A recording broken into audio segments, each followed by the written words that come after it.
Facebook going, and we also have YouTube going. This is a system we have today that I don't want to use. It's not that professional, but you know what? It's working. So also, you can find my work on demand, iTunes Podcast, Coach space MCCARTAN, TuneIn Radio, type in 60-minute overtime, play.google.com, Coach McCartan. And like I said, in 3 different places right now streaming.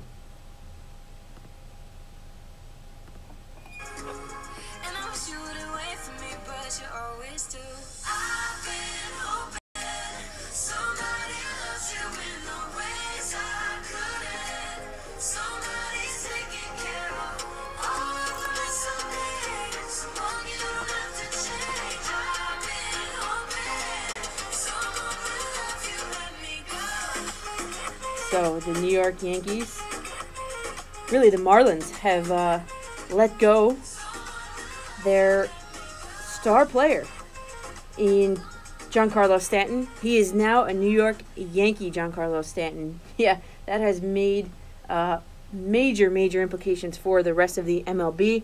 Giancarlo Stanton is the National League MVP. Yes, Derek Jeter let him go to be a New York Yankee. All kinds of conspiracy theories going on all over the place. But he's the National League MVP, reigning National League MVP. He was a player who hit the most home runs in 2017. Giancarlo Stanton is a New York Yankee. And thank you. Christmas came early for Yankee fans. Thank you to the captain, Derek Jeter, for keeping the Yankees in his mind. No, actually, this is a good deal for them, too, because they unload a monster contract that they just can't afford down there in Miami. Trust the process. We've heard that before. Trust the process, everybody down there in Miami. So the reported details, what I've gathered so far is that Stanton blocked trades, uses no trade clause, and he blocked trades to the St. Louis Cardinals and the bottom-feeding San Francisco Giants. Apparently, though, the LA Dodgers were his first choice, not the Yankees. And upon a little bit more research that I've done, Giancarlo Stanton grew up 18 miles from downtown Los Angeles, and they were in the World Series last year. So that checks probably 2 of his boxes. But lo and behold, he is a New York Yankee. He has the largest contract in all of sports. The Yankees, this is what I've heard, the Yankees have agreed to pay off $30 million of that. So they owe him now $265 million. And they're going to unload Starlin Castro, who also has a big contract, and but less. And prospects Jose Devers and Jorge Guzman. Guzman is the Yankees' ninth best prospect. Guzman is the Yankees' 9th best prospect, and Devers he didn't even crack the top 30. So the Yankees win this situation because they $30 million to the Yankees is nothing, and they give up not even one of their top 8 best prospects in this deal. I think it's a win for the Yankees, and it's also a win for the Marlins because they get to unload his contract. It's a complete rebuild. They've traded Derek Jeter, and the ownership group has traded Dee Gordon. They've traded Giancarlo Stanton, and there's like 3 more guys that they're looking to unload. But the official announcement for Giancarlo Stanton should come either later today or tomorrow morning. So what is it to make of it? What kind of a player is he? Well, you're in luck because I have a complete list of pros, cons, and everything about this guy. So, pros for Giancarlo Stanton. Number 1, he was the National League MVP last year. That's first and foremost. You can't ignore that. Second, his offensive production is inhuman. The guy is he's like a creative player. And I know, in like a video game, I've said that about Aaron Judge before too. So you have 2 creative players on the same team. Stanton averages 44 home runs per 162 games played, which is like crazy to have that as an average in your 8-year career. In the regular season, listen to this, Stanton hit 59 home runs. He's the home run champion this year. He hit 59. Judge hit 52 last year, and Sanchez hit 33. If you can't do the mental math, that's 144 home runs from what looks like it's going to be the 3, 4, and 5 spot of the Yankees' order for last year. That's more home runs, 144, than the San Francisco Giants hit as an entire team last year. The whole team of the San Francisco Giants hit less home runs than the projection for the Yankees in 3, 4, and 5 next year. Okay, let that sink in. No wonder why people are trying to block this trade and say it's not fair. Now, the third pro about him is, like I just alluded to, the Yankees batting order. Who do you protect in that batting order? You know, as a hitter, you know what I mean? Who do you protect? As a pitcher, I mean. Who do you protect? The opposing pitchers are already having nightmares. I guarantee you about this Yankee lineup. They're already having nightmares. Wouldn't you? If you had to face Stanton, Giancarlo Stanton, Aaron Judge, Gary Sanchez, Greg Bird, and Didi Gregorius all in a row? I'm sure pitchers all over this league are losing sleep already. This is the new murderer's row. You know, with like Ruth and Gehrig back at the 20s of the Yankees. Let me tell you that again. Stanton, Judge, Sanchez, Bird, Gregorius. What? And then next year, the rumor is to be adding Manny Machado. Manny Machado from the Orioles in free agency. Man, I would love to be the guy that hits behind that murderer's row. You get pitches to hit all day long because they can't pitch to the guys in front of you, so they're going to have to pitch to you. Who's going to be the emerging star of the Yankees next year with that setup? Only time will tell, but I think Didi Gregorius is going to have a monster year next year. Like 35 home runs next year. Didi. And the best part about this Giancarlo Stanton trade for the New York Yankees is that he's not on someone else's team. He's on our team. He's on the Yankee side. I don't want to mean to say our, but he's on, like, if you're a Yankee fan, you have to think, he's not on someone else's team. He's on my team, which is the best part about it. The Red Sox don't have him. The Dodgers don't have him. Imagine if he was a Red Sox. They'd have to face him, 19 times a year or something? Jeter and the Marlins ownership was going to move Giancarlo Stanton no matter what. So imagine him on the Red Sox. Imagine him even in the AL East. Or, with the Dodgers. Or the Astros, the World Series champion Astros. No. He's on the Yankees, which is the best part. Because like I said, they were moving him no matter what. He wasn't going to be a Marlin this upcoming season no matter what.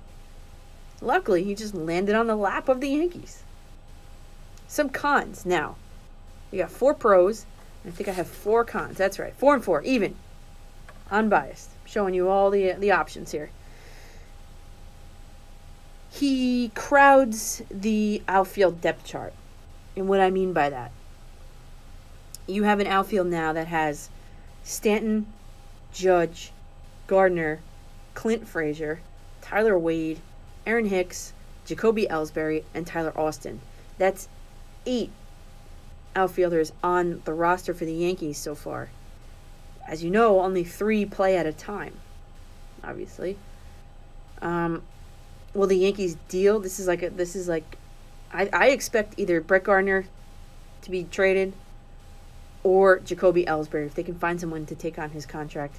I think that would make perfect sense. So then you have you just have a young outfield if you get rid of those 2 guys.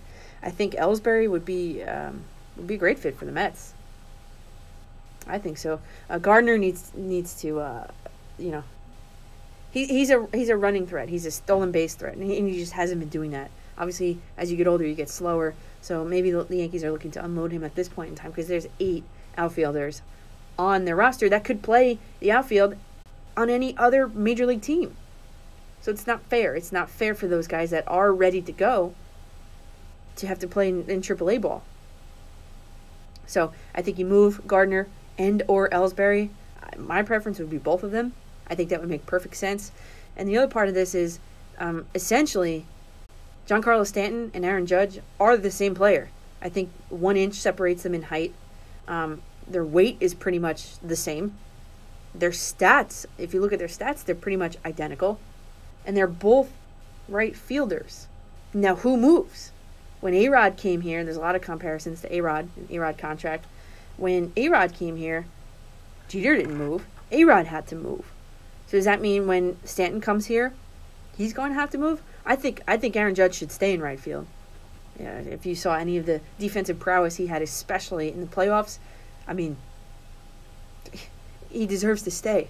He deserves to stay in right field. So I think that the outfield will look on opening day for the Yankees. I'm going to guess Judge in right, Aaron Hicks in center, and Giancarlo Stanton in left. That's what I feel. Now, my second con is that I think, or I wish, that the Yankees would just get some pitching. The Yankees are, listen to this, I have this, the Yankees are an ace and a middle reliever away from the next dynasty.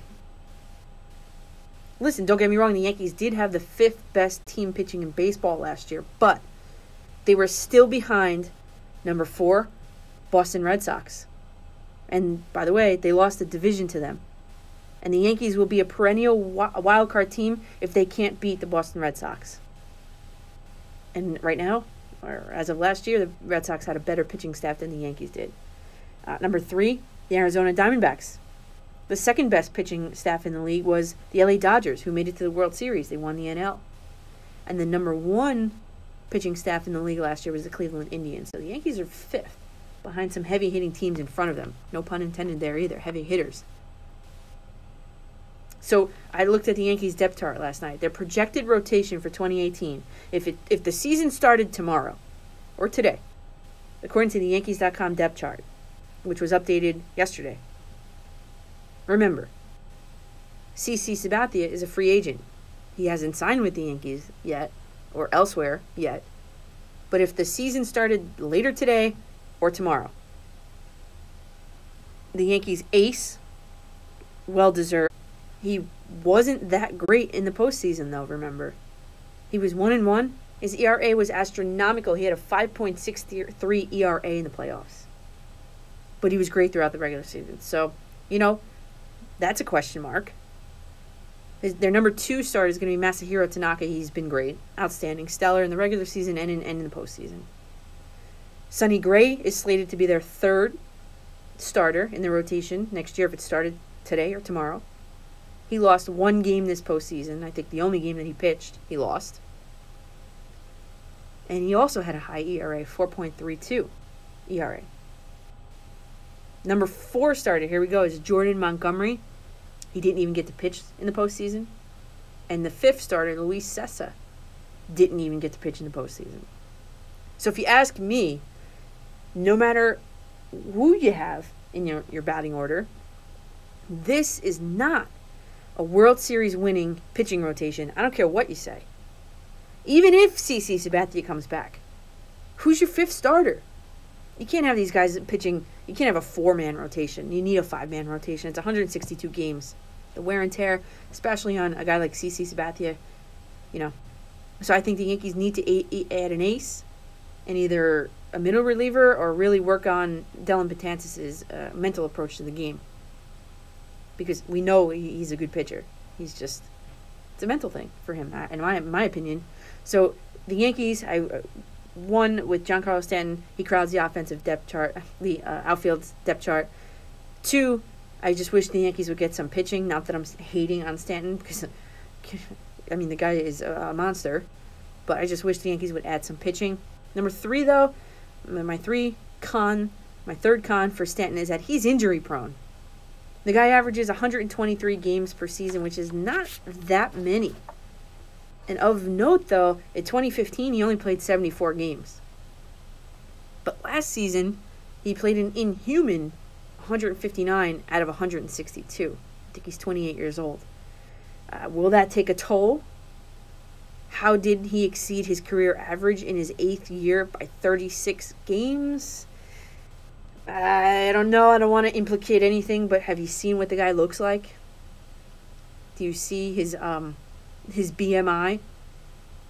I don't know. I'm not implicating anything, but how do you come back after playing 74 games and you only miss 3 games out of the next season? That, I don't know. And you also hit 59 home runs. I don't know. Well, and number 4, sure, he's going to be exciting to watch, but keep in mind, Aaron Judge strikes out 125 times a year on average, for a frame of reference. Those of you guys who have watched Aaron Judge strike out, it's about 125 strikeouts a year. Stanton averages 142.5 strikeouts a year. even more than Judge. So this is going to be an all-or-nothing lineup, clearly, with the Yankees. All or nothing being home run or strikeout. But, I mean, overall, who wouldn't want the reigning NL MVP on their team? Obviously, I like it. Yankee fans should be happy about it. Brian Cashman's going to have to work some magic, though, on a starting rotation. And I'd be happy as a pig in...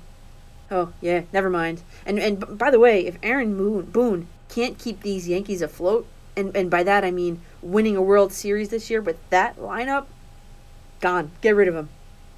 Get somebody who can. Maybe Joe Girardi, because I'm sure Joe Girardi could.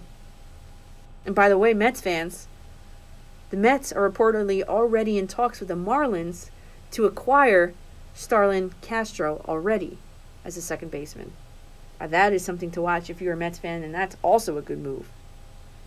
Hey, speaking of the Mets, last week, if you watched last week or listened to the playback, which had almost 600 views on the playback, the audio at least, and then plus all the ones that were streamed and everything. So I would venture to say we had about 650 people watched last week. So 650 people listened to us or me dissect Aaron Boone with John Flaherty, dissected him in his managerial skills and everything. And that was breaking news last week.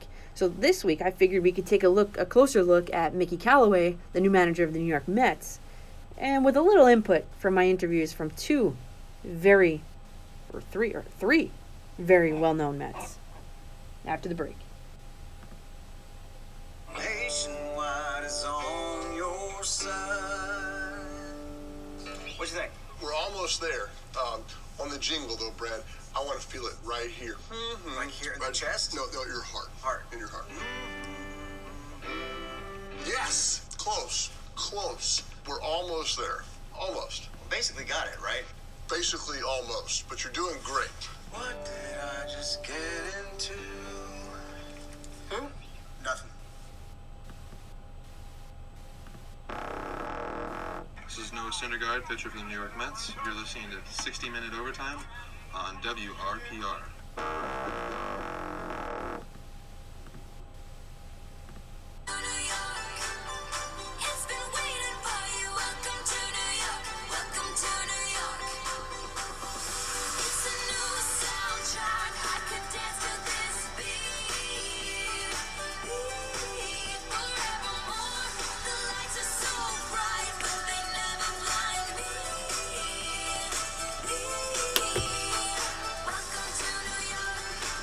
So that's right. New York has been waiting. That's Taylor Swift. Welcome to New York. New York has been waiting for a new manager, and here comes Mickey Callaway. Hopefully the lights aren't too bright for him either. But Mickey Callaway comes with lots of experience. The guy has gone up throughout the proper channels in order to get to where he is, which is manager of the New York Mets. He's going to be wearing number 36 on his back. So I want to kick this off with some input from some very well-known Mets that you guys definitely know. First off, I have Bobby Valentine talking about that. And on the next series of interviews come from the second annual Italian-American Baseball Foundation's dinner in Brooklyn this past Thursday. You're going to get a portion of a bunch of these interviews. To watch them in full or listen to them in full, you can go to my SoundCloud, Coach McCartan, SoundCloud.com/Coach McCartan, and on YouTube, Coach McCartan. So here is Bobby Valentine talking about Mickey Callaway and his impression. As you know, Bobby Valentine is one of the most beloved managers in Mets history, I would venture to say. And he also managed a bunch of teams. He was a player. So this guy, and he's an analyst too on ESPN. So this guy knows what he's talking about. Here's Bobby Valentine on Mickey Callaway.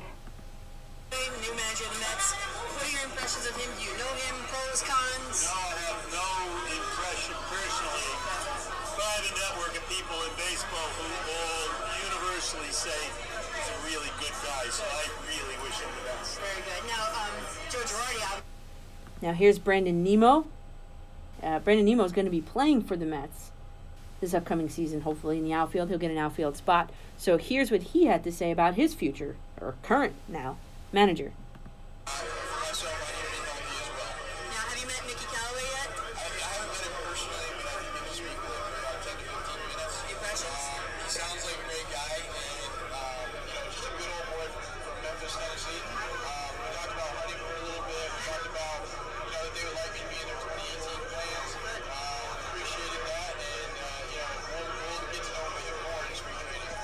So Brandon Nemo seems to be a part of the plans for the Mets in 2018. They talked hunting. One of the great things about Mickey Callaway, as I've heard, is that he is a connector. He is a guy that connects with the players immediately, and there it is. You can see it. I mean, Brandon Nemo is not the star of the New York Mets, and yet Mickey Callaway has already made a personal connection with him. That's going to go a long way. I do believe in that aspect of it. And now here's John Franco, member of the Mets Hall of Fame, talking about Mickey Callaway. Now, have you had any interaction with Mickey Callaway yet? I spoke to Mickey on the phone right after he got the job. We spoke a little bit. I think the Mets got a nice manager there. Someone who's very future-oriented and good. And I think he'll do a great job for him. Now, what are some, maybe one pro and one con of him as a manager in New York? I haven't heard any comments.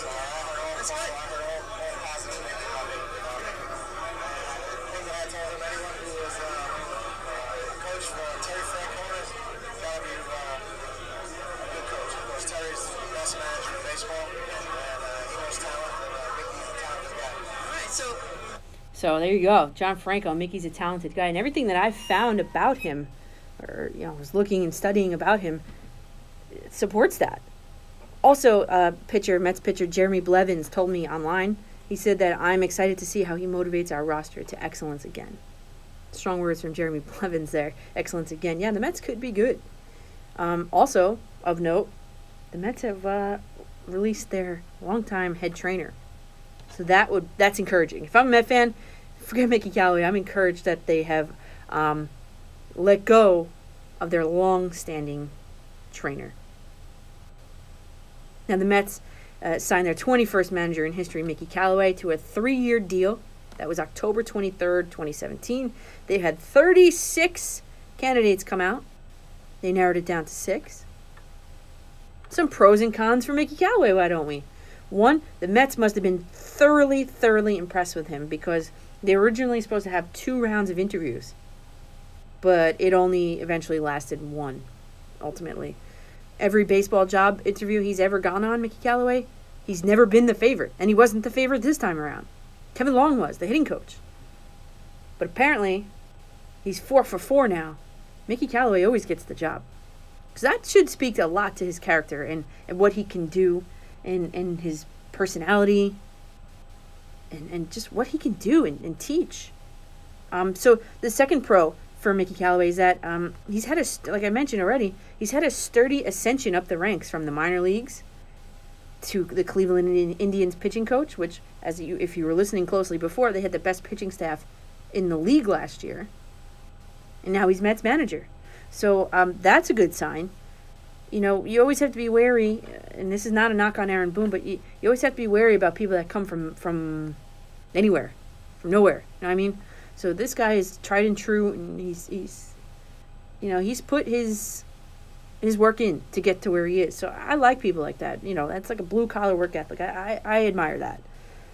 He's a former player and a former pitcher, which equals instant respect. Calling games, things like that. Being a pitcher, that's invaluable. I always think that the best managers in baseball are, first of all, catchers, but second, pitchers.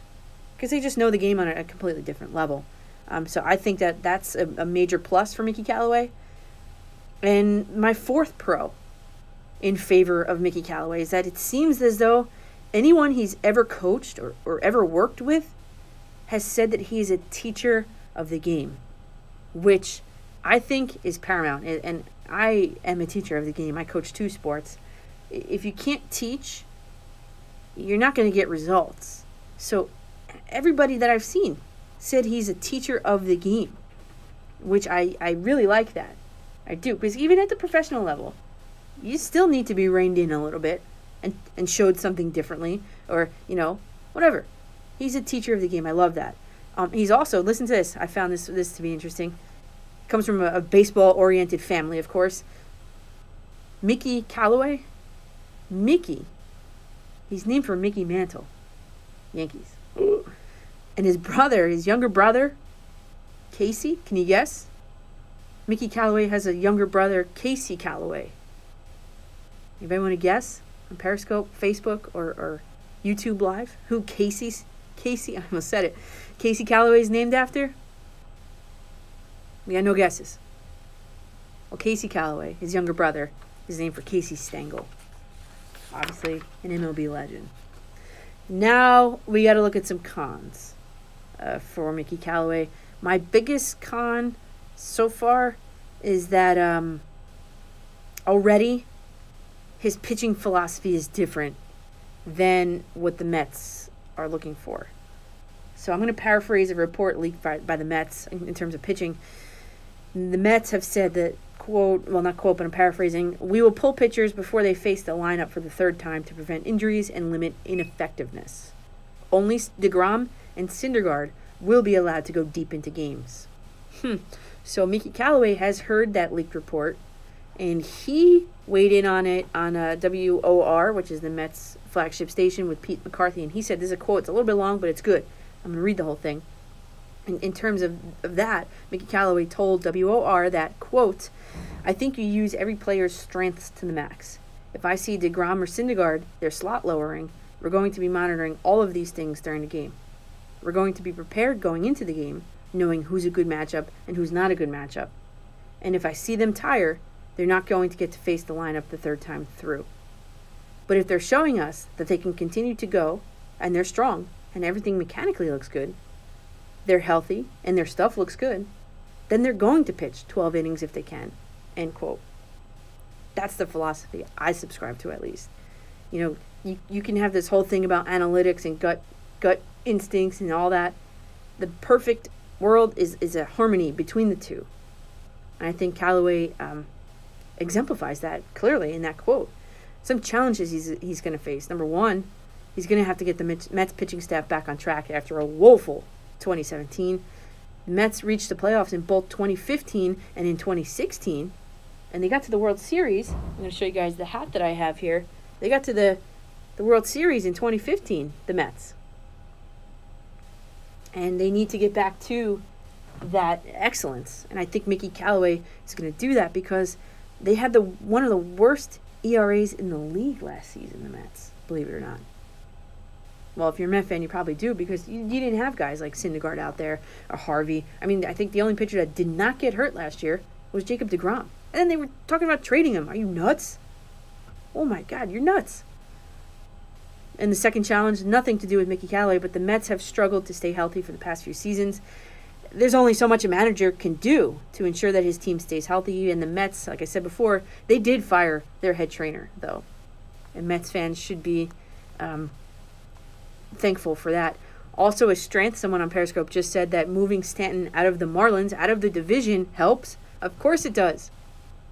Of course it does. You're not going to get a guy that hits 59 home runs. You're not going to go against him 20 times a year in your divisional play. So that, yes, is a strength. An advantage for the New York Mets in 2018. Strengths for him, he's an energizing personality. He's interesting. Listen, this is what GM Sandy Alderson said, quote, but more emotionally, I think all of us came out of that meeting excited about the possibility that Mickey would become our manager.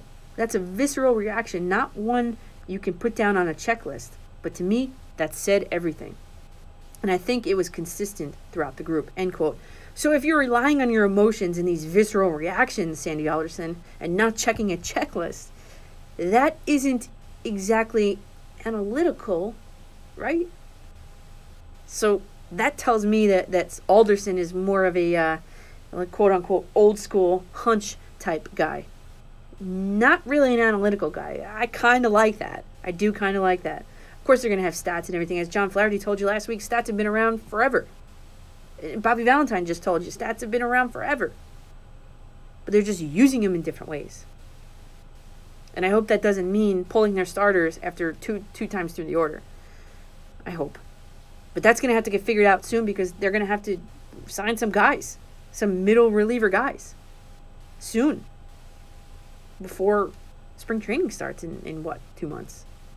So the Mets are going to have to work that out. More on that, I'm sure, I'll have for you guys when that does come out. But I want to end with a quote here from Mickey Callaway. And he said, when I look at the New York Mets, I see a team that can contend and compete with anyone.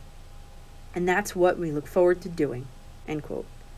By the way, new news last night, Tampa Rays, Evan Longoria, third baseman, he will be on the market, it looks like. Anyway, I think you trade a prospect and a mid-grade pitcher, and there you go, Mets.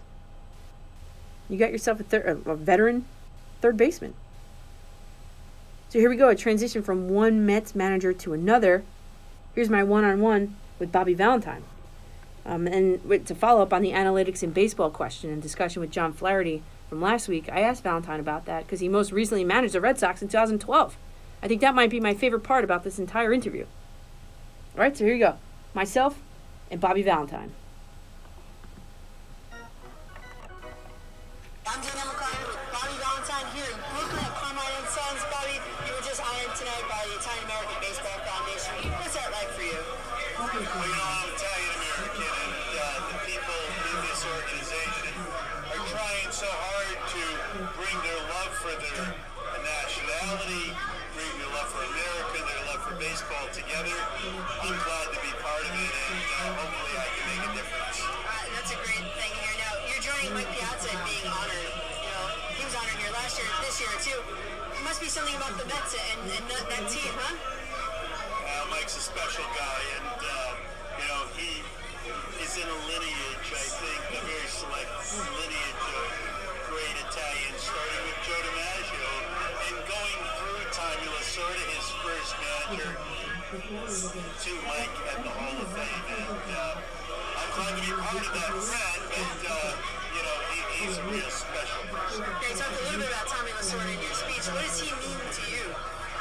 Tommy is like my father away from home. He was everything to me, and he never one day let us think that America, the Dodgers, and our Italian American heritage were most important in our lives. And I'm not sure which order he put it in. He probably switched around every day. So he was very, very influential in my life. Now, the name Valentine, that's not, was it ever Valentino, shortened or something? Do you know the history of the lineage? It's Valentini with an I, but Ellis Island changed the I to an E. My grandfather was afraid to change it back. Yeah. Parli italiano? Poco. Sì. Wow! Io sono un professoressa italiana in New Jersey, Randall High School. Jersey, so? Yeah. Nice. Bravo. Okay, so do you have you ever considered returning back to the dugout and being a manager for a team in Italy even? They never asked. You know, for a short stint, I probably could make it happen, but you know, in a long stint, it's just not for a gray hair guy. Yeah, well, for one WBC Oh, the girl. or something, I think Just they're came in. in good hands, and if I could lend any guidance, I'm always willing to do that. Cool. Now, Mickey Callaway, new manager of the Mets. What are your impressions of him? Do you know him? Pros, cons? No, I have no impression personally, but I have a network of people in baseball who all universally say he's a really good guy, so I really wish him the best. Very good. Now, Joe Girardi, obviously, also. We have two new managers in New York. Anything about Aaron Boone?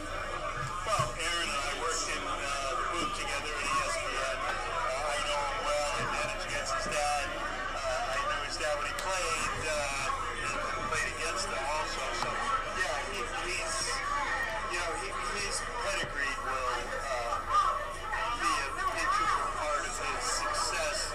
I think his sense of humor and his intelligence. He went to USC. I went there for a couple of years.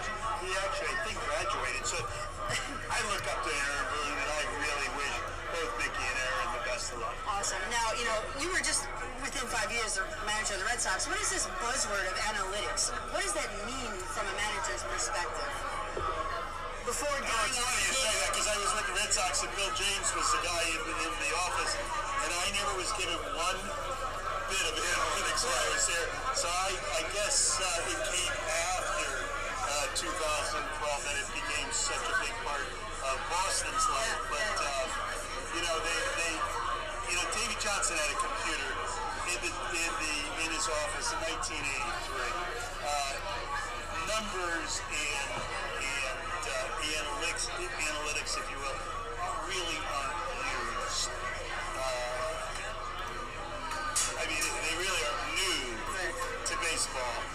today.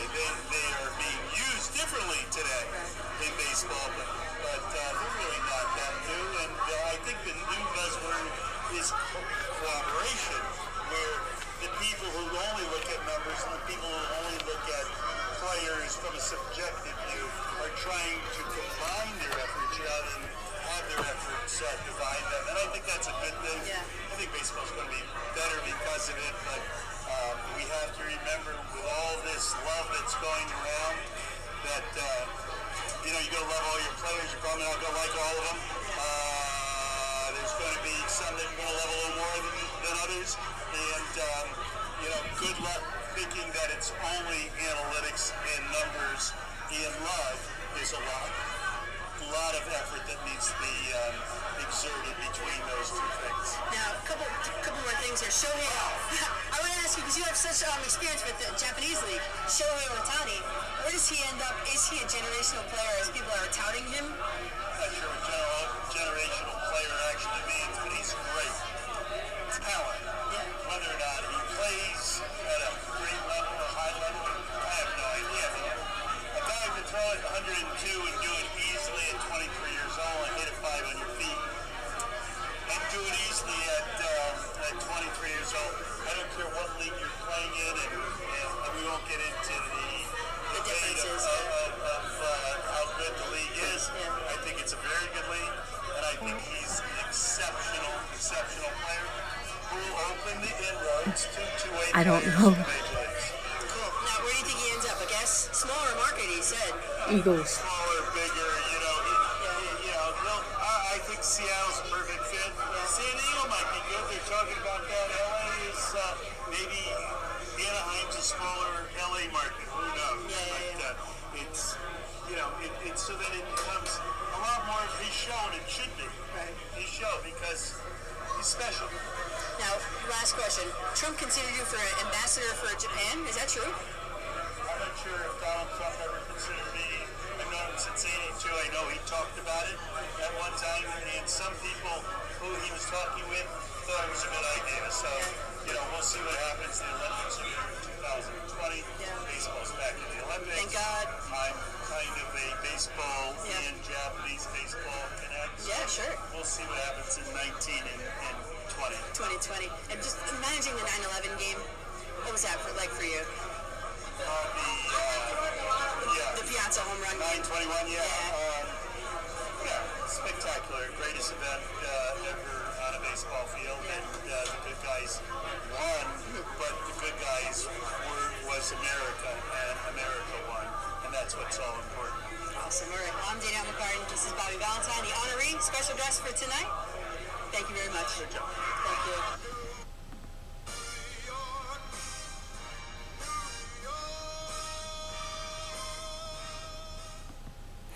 So, there you have it. Bobby Valentine. He might be the next ambassador to Japan. Keep an eye on that, everybody. You heard it here first. Now, call me Nostradamus, because last week I was correct on this trifecta. McAdoo and Reese were fired immediately. Spagnuolo will be named the interim head coach. Oh, yeah, and one more thing. What is it? Find out after the break. This is Henry.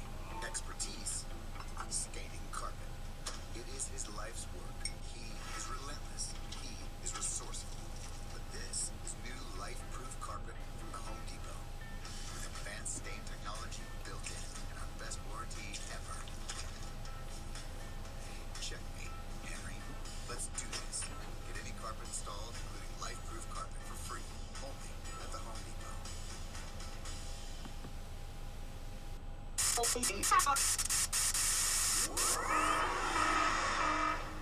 60-minute overtime hurry-up offense with Danielle McCartan. All those guys. Baker just keeps making plays and keeps willing his team to win. He's playing 100 miles an hour on every play. His ability to throw the football down the field, make plays with the legs. Baker Mayfield will get 30 on anybody and everybody. Baker Mayfield, as you heard, is the 2017 Heisman Trophy recipient, 83rd in history. The Heisman Trophy is given to the most outstanding player in college football, whose performance best exhibits the pursuit of excellence with integrity.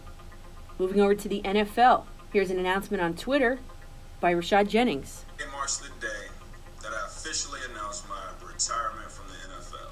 That's right. Former Giants running back Rashad Jennings has announced his retirement from the NFL via a Twitter video, thanking fans, etc. Official announcement probably coming tomorrow. In MLB news, the National League MVP and regular season home run leader Giancarlo Stanton has joined the New York Yankees in a deal still yet to be finalized. The courtship is over. Japanese pitcher Shohei Ohtani chose to play alongside Jersey boy Mike Trout with the Los Angeles Angels. In the NBA, last night, New York Knicks at Chicago Bulls. The Bulls won an exciting one, 104-102. Kristaps Porzingis of the Knicks was the leading scorer with 23 points, had a chance to send the game or win the game with a three-pointer and failed. Next game is tonight, 7:30 p.m. at home versus the Atlanta Hawks on MSG Network. Last night, the Miami Heat at the Brooklyn Nets. The Heat won easily, 101-89. Goran Dragic and Tyler Johnson of the Heat were the leading scorers with 20 points apiece. Next game is Tuesday, 7:30 at home versus the Washington Wizards on the YES Network. In NHL news, the New Jersey Devils took on the New York Rangers. The Rangers won easily, 5-2. Mats Zuccarello of the Rangers was the leading scorer with 2 goals. Devils' next game is Tuesday, 7 p.m. versus the LA Kings on MSG+, and the Rangers' next game is Monday, 7 p.m. home versus the Dallas Stars on the MSG Network. And in NFL news, last Sunday, the New York Giants at Oakland Raiders. The Raiders won 24-17. As you've heard, head coach McAdoo and GM Jerry Reese were fired last Monday, and defensive coordinator Steve Spagnuolo will be the interim head coach. Eli Manning gets the start this week. Next game is today, 1 o'clock at home versus the Cowboys on Fox. Last Sunday, the Kansas City Chiefs at the New York Jets. Jets won 38-31. Next game is today, 4:05 p.m. at the Denver Broncos on CBS. And finally, in Olympic news, amid a state-supported performance-enhancing cheating scandal, the International Olympic Committee has suspended Russia immediately. Its athletes can still compete in the 2018 Winter Olympics. However, they must pass strict tests and must compete under the title Olympic Athlete from Russia. They will compete with a uniform bearing this name under the Olympic flag, the IOC said in a statement. I'm Danielle McCartan, and that was your 60-minute overtime. Hurry up offense. My shoulders carry a lot of names. Some I deserve, others I don't. And a few are kind of true. But in the end, the only name that matters is my own. And one thing I'll never carry on my shoulders is dandruff. Because shoulders were made for greatness, not dandruff.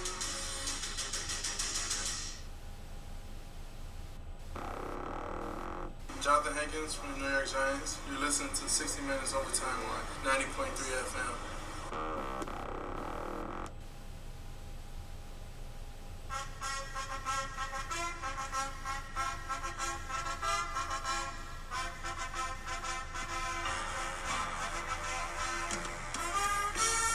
Oh yeah. 6-6 Dallas Cowboys are heading into the MetLife Stadium today to take on the 2-10 New York Giants at 1 p.m. on Fox. Rocky Balboa, Eli Manning, same thing. I'm so smart. McAdoo and Reese were fired. Spagnuolo named interim head coach, and here he is, Rocky himself. Eli Manning is going to start again for the New York Giants today. Yes, Eli Manning will be the starting quarterback for the Giants, and rightfully so. I did call this 1 week ago. Check the tweets, the timestamps, and everything on them. I knew this was going to happen. I cannot wait to see what the reaction he gets by the fans, provided that they didn't sell their tickets already to the Cowboys in a fit of emotion, I would say. Thank God for that. I think Eli Manning deserves this. Now, though, everybody has a second chance on how to fix this over there with the Giants because, obviously Eli Manning is seeing the twilight of his career, the sun setting on his career. There is... it wasn't handled the right way, and everybody knows that, and that's been eviscerated in the media, if I'm using that word the right way. The Maras are going to be happy to get a second chance, a second crack at trying to hand the torch off the right way from Eli Manning to the next quarterback, whether that's this year, next year, or the year after. I mean, Eli's got, I think, 2 or 3 years left on his deal. But the Mariners do have a clean slate to do some do-over work and to get Davis Webb in, forget Geno Smith. But Eli Manning must be a part of those meetings. He needs to be part of the process. He deserves that. And maybe this time around they're going to include him. As you know, Color Rush jerseys are all the rage on Thursday night games, but the Giants have chosen today to wear their best-selling Color Rush uniforms. I don't know why. As you know, and as I reported, I broke the story that the all-white uniforms were not supposed to be until the 11th hour decision by John Mara to change them. They were originally going to be all red, head-to-toe red. But, there's more to the story. If you want the story, it's got like over 4,000 views on my website, my best-performing post ever. You can go to that. It's www.prosportsrundown.com. I have an interview with Joe Skiba, the equipment director, and he tells the whole story. It's pretty interesting, actually. And actually, that was picked up. It was my exclusive story, picked up by WFAN's pregame show, Giants pregame show. No credit to me, though. Sterling Shepard. He was just named NFL Fashion Ambassador. He's a Giants wide receiver. Is he a fan of the Color Rush uniforms? This is another high-performing post of mine. It's got like 3,000 views. That's my most latest one. That's on ProSportsRundown.com. But here's a snippet from my interview with Sterling Shepard. Does he like the red uniforms?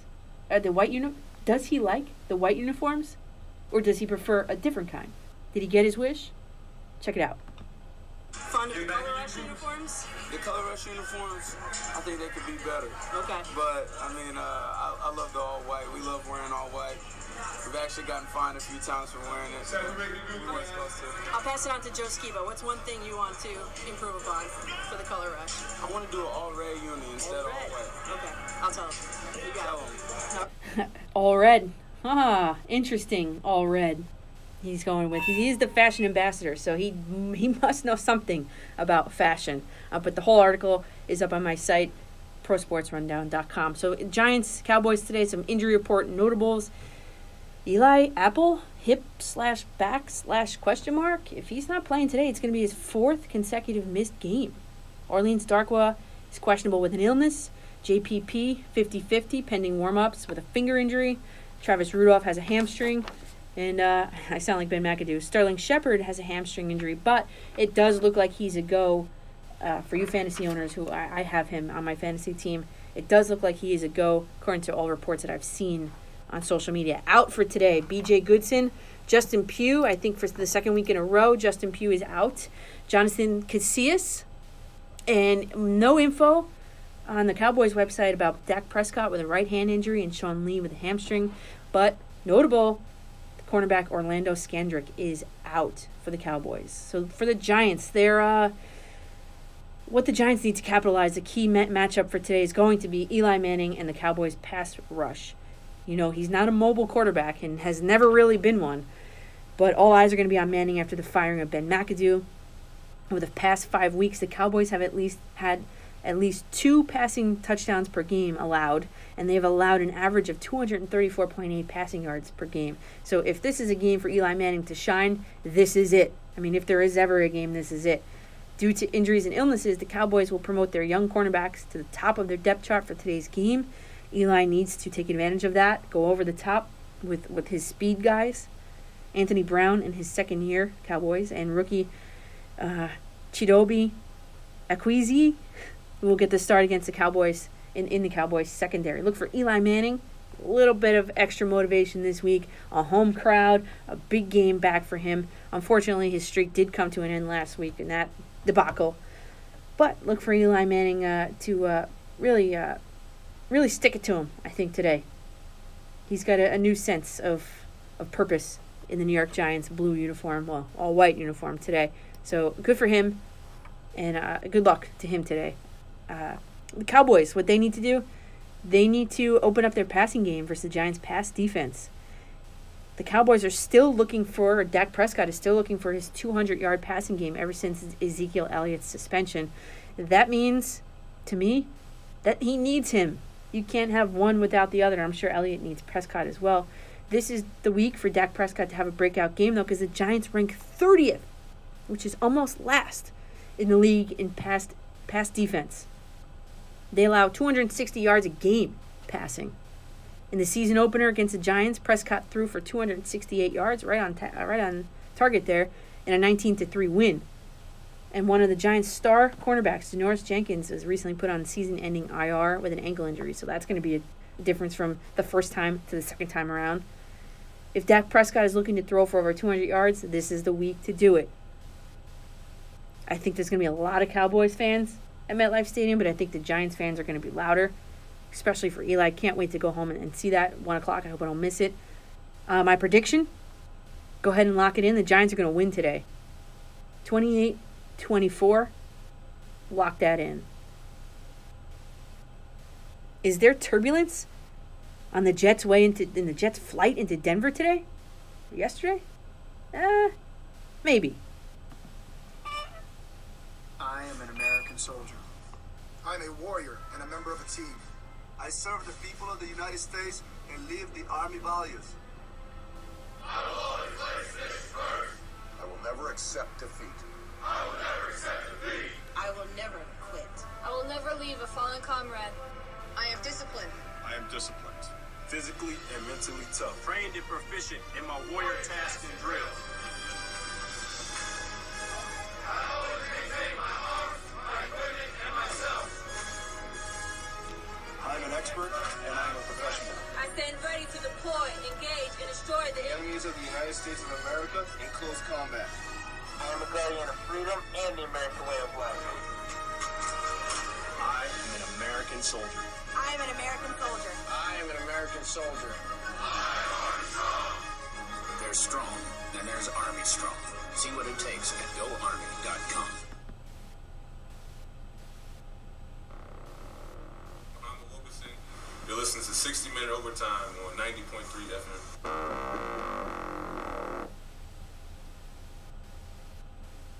We hit terminus!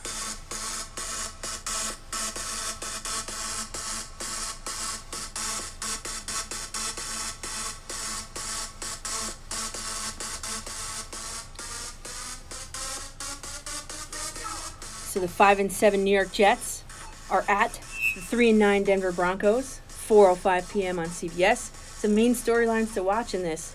Muhammad Wilkerson, as you just heard from, he probably won't be back next season for the Jets. New York Daily News' Manish Mehta reported Wednesday that, quote, there is exactly a 0% chance that he will be on the Jets next year under the current terms of his contract. Well, what's going on? Well, Muhammad Wilkerson was benched for the first quarter along with a young linebacker, Darren Lee, for being late to a team meeting before the Kansas City Chiefs game. Reportedly, he's been late to meetings all season long. And finally, it has resulted in a benching for him. So it'd be interesting to see what kind of playing time he gets for today. He's had quite an underwhelming season as well. Through 12 games, Wilkerson, he just signed a 5-year, $86 million deal that includes $53.5 million guaranteed prior to the 2016 season. He's only had, on the season, 2.5 sacks and 40 total tackles. That doesn't sound like $86 million well spent to me. So my question to the Jets is, why would you make a big deal about it? Why wouldn't you just trade him like you did with Sheldon Richardson, who, for him, they got a second rounder, and Kearse, a wide receiver. Kearse, he's a veteran from the Seattle Seahawks. That was a gigantic win for the Jets in that trade. And it's all because they didn't come out and say, we are trading Sheldon Richardson. I mean, come on. By coming out and saying you are trading Muhammad Wilkerson, devalues him completely. Are they just going to let him go like they did to Eric Decker? What'd they get for Eric Decker? Nothing. They just cut him. They got nothing for him. Come on, at least get a draft pick for him. And with Muhammad Wilkerson, I mean, come on. They need to start putting together a package now. They can't let this go. They can't let him get any less value in his contract, in his worth, because they're coming out and saying, we're trading him. And I know it's not them, but it's Manish, and he always has the scoop. So obviously, if he's reporting it, it's probably true. So the second thing to watch today is Robbie Anderson's hamstring for the Jets. He was a full practice Wednesday. He was severely limited on Thursday, but then he was back to a full practice on Friday. You know, they're going to need him. He is their number one receiver, and he is a speedy receiver. Some injury report notables for the Jets. Matt Forte, he's questionable with a knee injury. Brian Winters, the guard, questionable with an abdomen/ankle. And for the Broncos, I haven't seen anything otherwise, but Emmanuel Sanders, a wide receiver, like number one wide receiver for them, is questionable with an ankle injury. Some key matchups. The Jets defensive line versus quarterback Trevor Siemian. The Jets defense has recorded 24 sacks on this season. They rank 19th in pass defense. They allowed an average of 233.8 yards per game. Broncos starter Trevor Siemian has struggled this season. He's been sacked 29 times. He's thrown 13 interceptions, and he only has a completion percentage of 58.9. If the Jets can put pressure on him early and take advantage of his mistakes, he's going to wing a ball here or there. You know, in coverage, they have to catch those balls, and if they do that, they will come away with the win today. And I'm saying that it is possible we see an appearance from backup Brock Osweiler if the Broncos are down at the half. They have nothing else. They have nothing left to lose. I mean, remember the Giants when they played them. The Giants only have 2 wins on the season, one of which was against the Broncos and Trevor Siemian. Jason Pierre-Paul had 3 sacks. Snacks Harrison, 1 snack. 1 sack or sack, snack. And Janoris Jenkins had 1 interception. Landon Collins had 1 interception. So that was a terrible game for them. Also the game I picked against the Giants in my survivor pool, and look what happened. I'm out. For the Broncos, key matchup today is going to be C.J. Anderson versus the Jets' rush defense, especially if Muhammad Wilkerson is punished again this week. Jets defense allows an average of 119.7 rushing yards a game, which is 23rd in the league. The Broncos must give running back C.J. Anderson the ball. Broncos have not thrown for more than 230 yards since week 6. Astoundingly, C.J. Anderson only has 2 touchdowns this year. I think that's unbelievable for the year. Rookies Jamal Adams and Marcus May will be covering Demaryius Thomas and maybe Emmanuel Sanders. But you have to look for, if you're a Broncos fan, you have to look for C.J. Anderson to be a difference maker if they do, in fact, pull away with the win. Who's going to win? My score prediction. Let's see. Prediction time. I'm going to go with the Jets in this one. I like the Jets in this game. I think the Jets are going to put up, let's say, 28 points. I think the Broncos are going to put up 10. I think the Jets are going to win this game today by a lot, in my opinion. So I just want to thank you guys for spending your Sunday morning with me, especially enjoying Football Sunday. I'm going to see you again next Sunday, 11 a.m. Eastern sharp. Hopefully this sound system will be worked or fixed here. You can find my work, prosportsrundown.com, Twitter @Coach McCartan, YouTube search Coach McCartan, SoundCloud.com/Coach McCartan, on demand, iTunes podcast, Coach McCartan, TuneIn Radio. You can type in 60-minute overtime, play.google.com, search Coach McCartan. And before we go, I'm going to leave you with a personal gift. You might remember that I had country music star Todd O'Neill on my show prior to him singing the national anthem at the Superdome in New Orleans. He texted me and he wants me to play his new Christmas song for you. So after the credits, there it is. All right. See you guys next Sunday, 11 a.m.